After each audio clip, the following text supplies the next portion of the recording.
po tayong papapatuloy. Unang hakbang na ako. Wag mo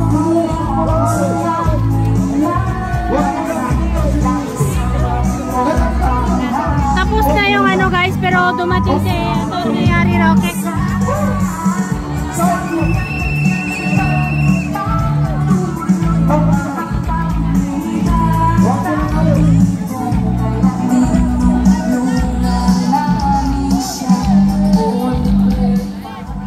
Mga kababayan, tayo ipasalamat sapagkat kasama po natin ngayon ang spokes ng bayan, si Atty. Harry Roque.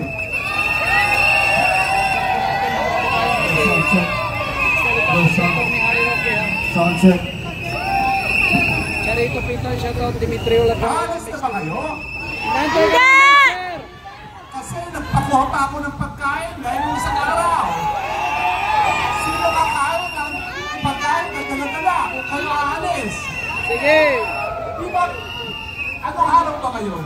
Huwebes! Huwebes! Ano ba ngayon? Huwebes! Bakit kayo mag-aalis ng umaga? Di ba? Dito muna kayo. Antayin niyo yung pagkain. Pwede ba yun? Sige! Anyway, nakakita naman ako na napakaganda na ng ating tablan dito sa Liwasang Bonifacio. Yes! Meron pang upuan at napakaganda ng sound system. Nung unang araw na narito tayo, walang plano, tumayo lang tayo, kumuha ng megaphone at nagdadakdak na kinakailangan ang mga wala sa tamang isipan ay mawala na sa Malacanang. Pero ngayon, handang-handa na tayo dahil ang natin, hindi na tayo uuwi hanggang hindi na ibalik sa taong bayan ang Malacanang. Ano ngayon ang nangyayari sa Davao? Abay, pati paghahanap ng ginto, ginagawa na ngayon sa loob ng KOJC. Tama ba yan? Dati, si Pastor Kibuloy ang hinahanap, ngayon, ginto na ang hinahanap. Siguro, kasi yung mga taga-KOJC, merong ginintuang puso. Kaya ang ginagamit nila, metal detector. Pero, ang ating panawagan, ang nangyayari sa Davao, hindi lang po yan labag sa karapatan ng KOJC. Unang-una, ang mga taga-KOJC, yan po ay mga tao na ginawa at ginuhit ng Panginoon sa kanyang imahe na merong mga karapatan. Bukod pa doon, sila po ay mga Pilipino gaya natin. At kapag nalaban ang karapatan ng Pilipino, lahat ng mga Pilipino dapat maabala dahil baka tayo na ang susunod na labagin ang karapatan. Tignan niyo ako, nakatikim na ako ng pagkakakulong. Bakit ako kinulong? Ang katotohanan yan, dahil daw sa mga masasakit na salita na aking binigkas laban sa Kongreso nang kinontempt si Ta Eric at si Lorraine Badoy. Ang sabi ko naman, kahit anong sabihin ko sa lansangan, karapatan ko yan.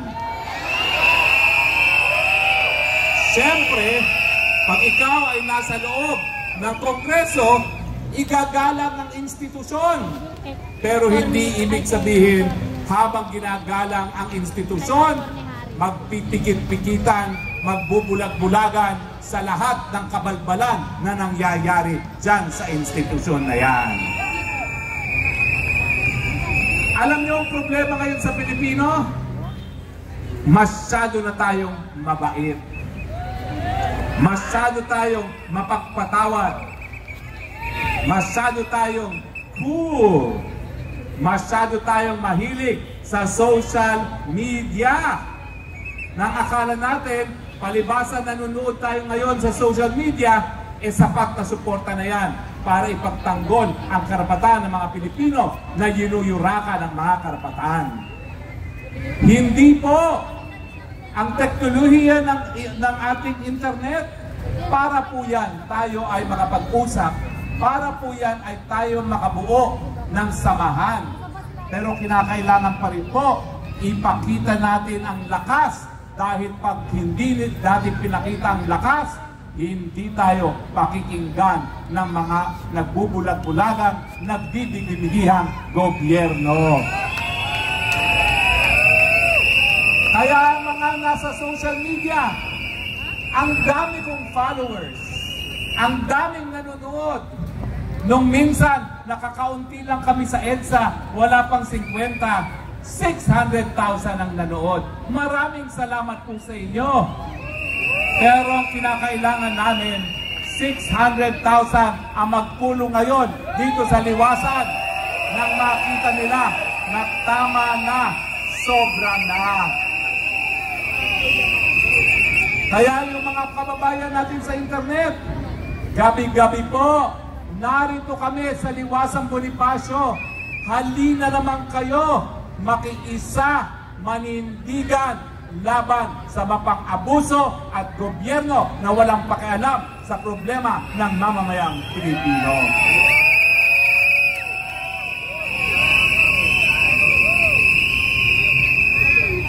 Ano ba ho talaga ang kasalanan ng mga grupo gaya ng KOJC at SMNI? Ang kasalanan po, minsan sinuportahan namin para maging presidente. Dahil naniwala kami na babaguhin niya ang imahe ng kanyang pangalan na Marcos. Ang akala natin, gagawin ang lahat para maibalik ang pagmamahal sa pamilyang Marcos. Pero tayo po ay nabigo dahil imbis na baguhin ang imahe, inulit lamang ang kasaysayan. Nabudol! Nabudol! Nabudol! Nabudol! Nabudol! Nabudol! Nabudol! Tunay pong masakit ang nangyari sa atin. Nabudol talaga tayo ng Marcos Jr. Ngunit mga kababayan, tama na yung pagkaawa sa ating sarili dahil tayo'y nabudol. Tama na yung pagsisisi sa ating mga sarili na bakit tayo nagpabudol. Nangyari na po yan, tanggapin natin, but let us move on. At kinakailangan mapanagot ang mga nagbudol.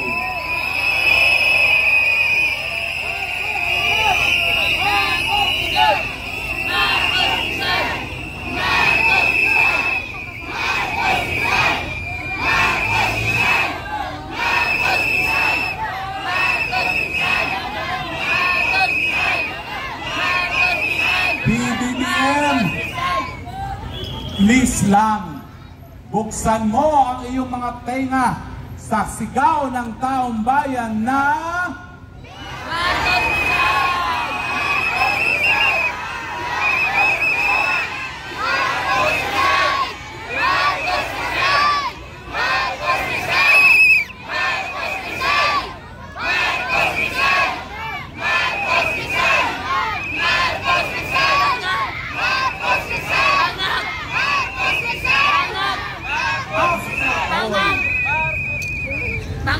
balik mo naman ang Marcos sa Malacanang.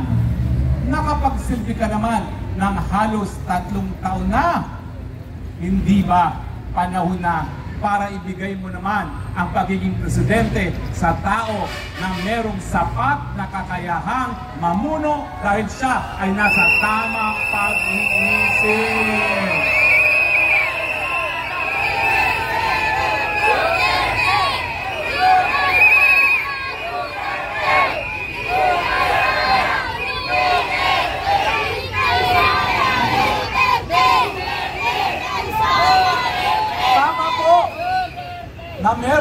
tayong vice presidente na po pwedeng pumalit kung hindi na kaya ng presidenteng mamuno.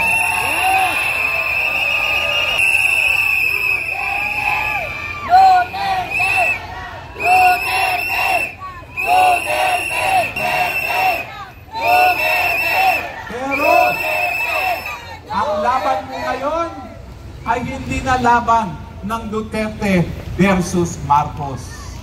Ang laban po ngayon, laban ng kabutihan, laban sa kasamaan.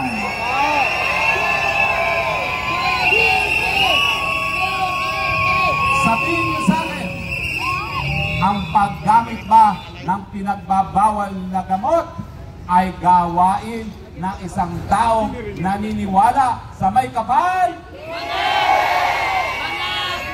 O ang gumagamit ng pinagbabawal na gamot ay in fact alampores ng Diablo?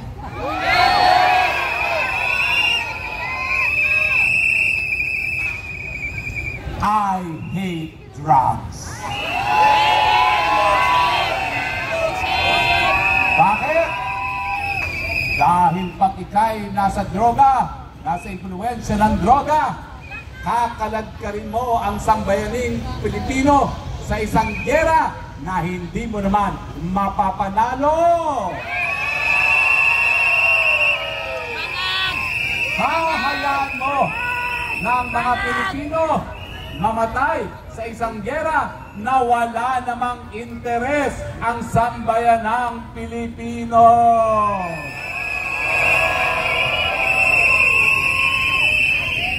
Pag ikaw ay nasa impluwensya ng pinagbabawal na droga, hindi mo mabibigyan ng solusyon ang walang tigil na pagtaas ng presyo ng bilihin.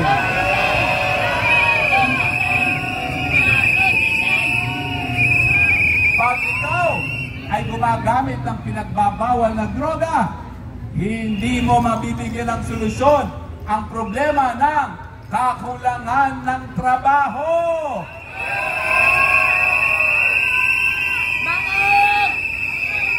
Pag ikaw gumagamit ng pinagbabawal na droga, hindi mo masusolusyonan ang problema ng napakababang sahod ng manggagawa.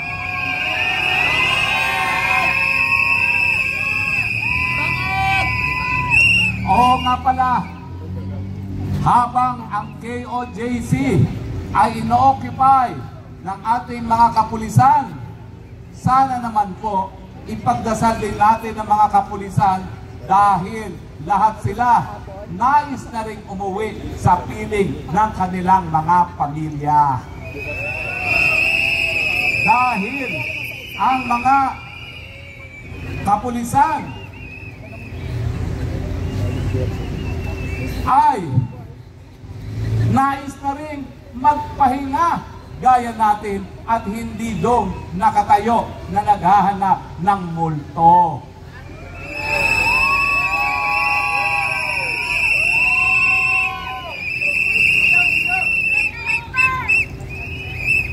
At ang ating balita, hindi lang sila naghahanap ng ginto, gumagawa pa sila ng bunker.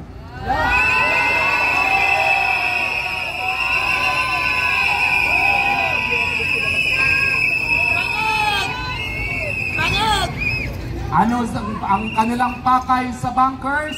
Pagtataguan. Magpapapasok sila di umano ng mga kabataan na di umano ay biktima ng human trafficking.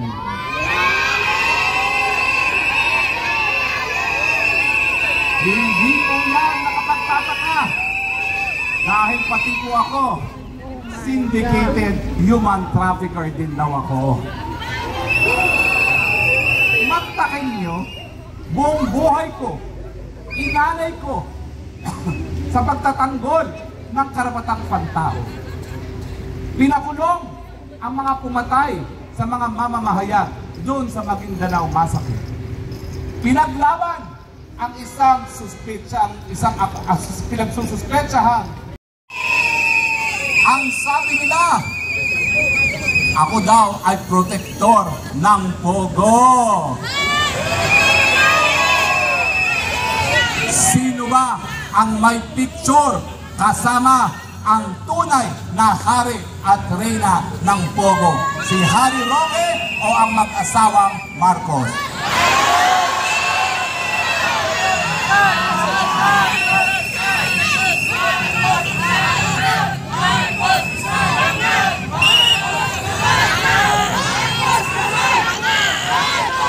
Nagsalita na po yung aking kliyente na wala tayong kinalaman sa Pogo. And yet, pakikinggan ba nila?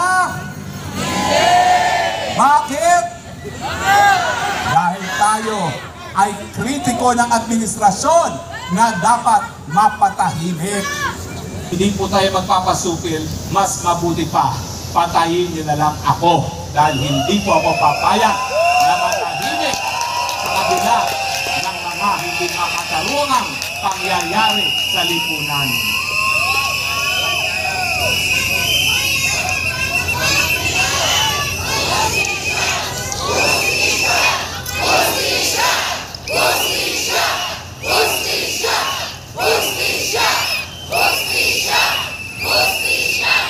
Bakit natatakot sila sa hustisya?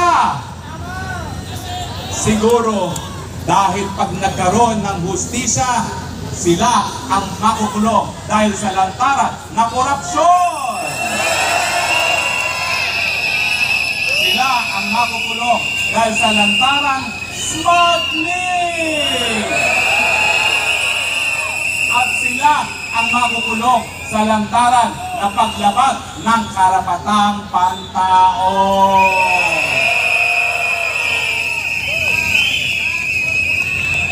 Kaya mga kababayan, napakalungkot po talaga ng mga pangyayari sa ating bayan.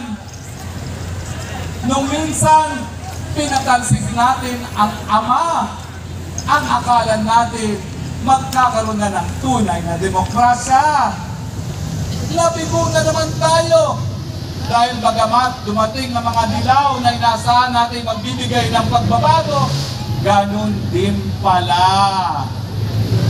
At sinundan pa ng isa na namang presidente na napatalsik din sa posisyon dahil sa bisyo. Ano na ang mangyayari sa Pilipinas? Ako po'y naniniwala na matapos tayong mabudol ng isang presidente, sunod-sunod na mga presidente, magkakaroon din tayo ng presidente na ating talagang kinakailangan. At yan po ay si VP Sara Duterte. VP Sara Duterte! VP Sara Duterte! VP Sara Duterte! VP Sara Duterte! VP Sara.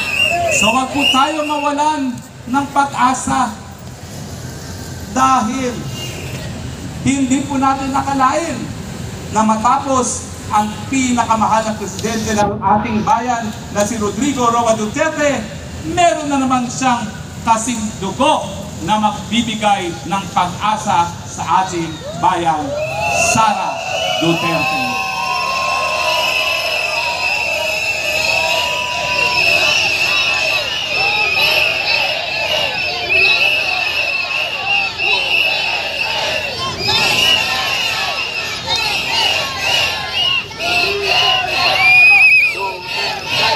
Nakita niyo ba kung paano siya tinangkang lapastanganin doon sa Kongreso? Nakita niyo ba kung paano niya pinakita ang kanyang lakas bilang agila ng sambayanang Pilipino?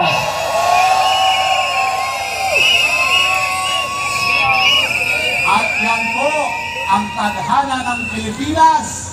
Matapos ang sunod-sunod na mangbubudol, nandiyan na po ang agila, Inday Sara Duterte.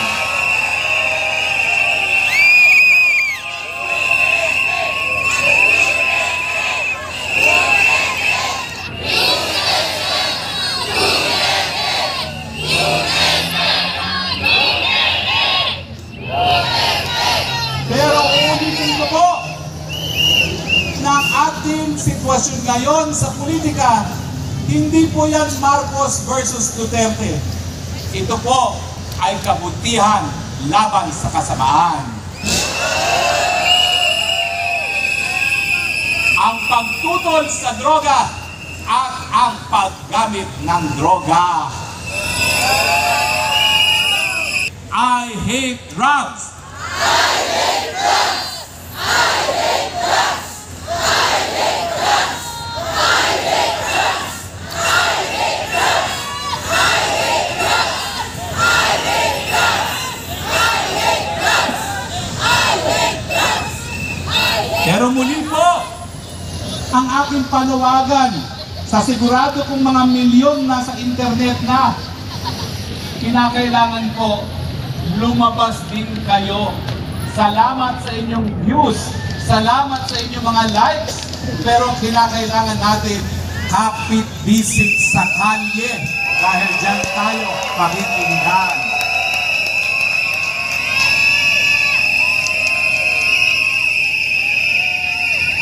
Ang KOJC po, kabahagi lang sila ng bansang Pilipinas. Ang kinakailangan natin, magkapit-bisig ang lahat ng Pilipino na naniniwala na dapat nasa tamang pag-iisip ang presidente ng ating bayan.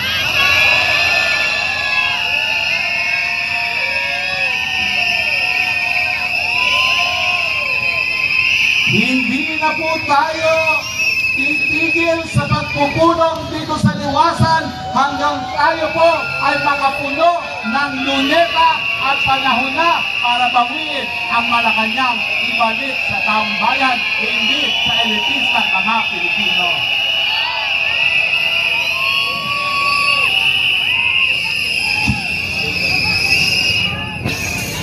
Kaya na ata yung ating sandwiches na pinadala ng ating kaibigan. Yung aking kaibigan po nagpadalang sandwich, pahingi niyan, masarap yan, egg sandwich yan, ha? Tiran niyo ko. Ang dami na pong napakain na revolusyonaryo niyan. Ang sabi niya, kailan kaya ako titigil gumawa ng egg sandwich para sa revolusyon? Ang ating mensahe, presidente na magbibigay na tunay na serbisyo sa bayan.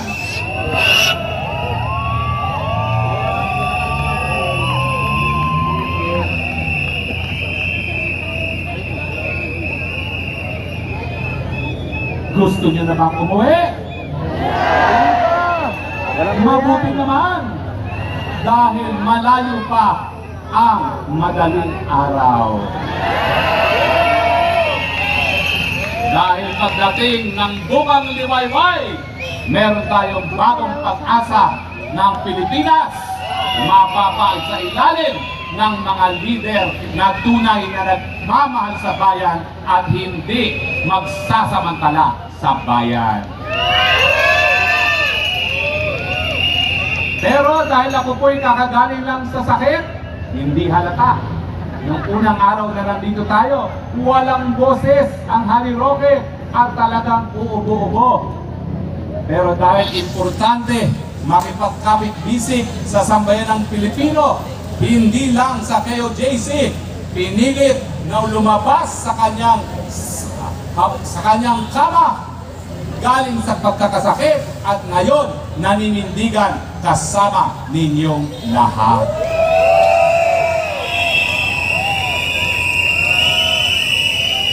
Sana po lahat makatikim ng egg sandwich ng aking kaibigan.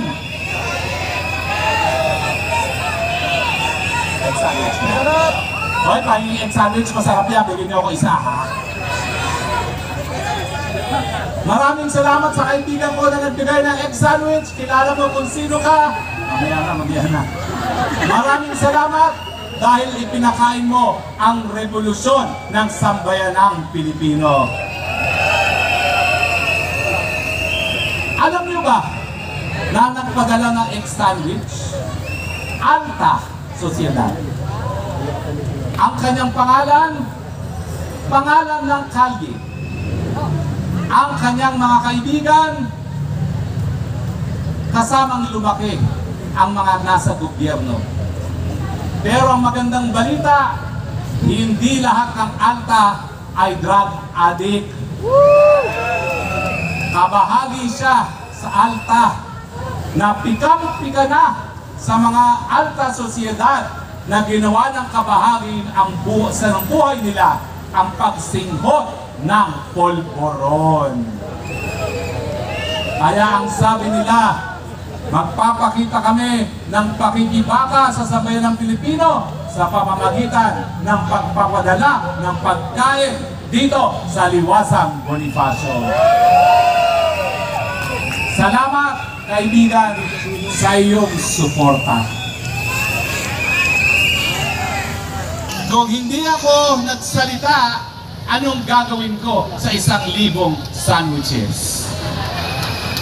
Mahirap maubos ang 1,000 sandwiches. Lahat ba kayo may tinapay? Kung wala, meron pa po dyan na iikot dahil sigurado po tayo 1,000 yan at meron pang pack meals. Patunay po na pati po ang mga alta sosyedad nandidiri na sa mga durugista at bangag na alta sosyedad.